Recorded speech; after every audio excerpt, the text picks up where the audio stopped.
वैसे साहब चंद साल पहले एक और सूबे में यंग डॉक्टर्स के बड़े बड़े मामलात थे, मतलब अस्पतालों में स्ट्राइक्स, पेशेंट्स के इलाज मुआवजे को रोक देना, फिर वहाँ पे होते होते यंग लॉयर्स भी एक ग्रुप आया, फिर डॉक्टर और लॉयर्स के झगड़े भी हुए। तो ये झगड़े सिंध से उस वक्त तक मेरे ख्याल है पिछले 2-3 साल तक तो दूर थे। होते होते वक्त कुछ ऐसा भी आया कि पिछले 1-2 साल के दौर में जो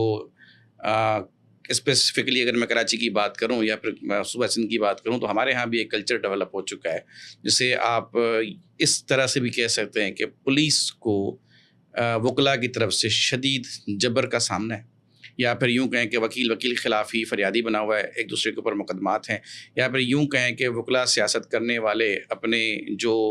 पार्टिशनिज्म है उसके अंदर इतने बट गए कि उन्होंने अपनी अपनी मेरा ख्याल है कि हर बंदे की कोई ना कोई सियासी वाबस्तगी भी है, तो जो पॉलिटिकल डिफरेंसेस थे वो बार के अंदर भी इन्वॉल्व हो गए, और फिर लोगों को मैनिपुलेट करना, उनको मिसयूज़ करना, और फिर पुलिस की पावर्स को अपने पावर के तहत यूज़ करना। तो इस पे ये जो एक इंतहाई शदीद गलत किस्म का कल्चर डेवलप हो गया, एफआईआर कल्चर डेवलप हो गया, थाने पे धावा बोल देना, लोगों को ज़दोकोब करना, मारपीट करना, और पुलिस का सबसे बड़े अफसोस की बात ये कि पुलिस का वकील पे कार्रवाई न करना। इस पे ज़रा क्या क्या रोशनी सर डालेंगे इस पे? देखें, मैंने हम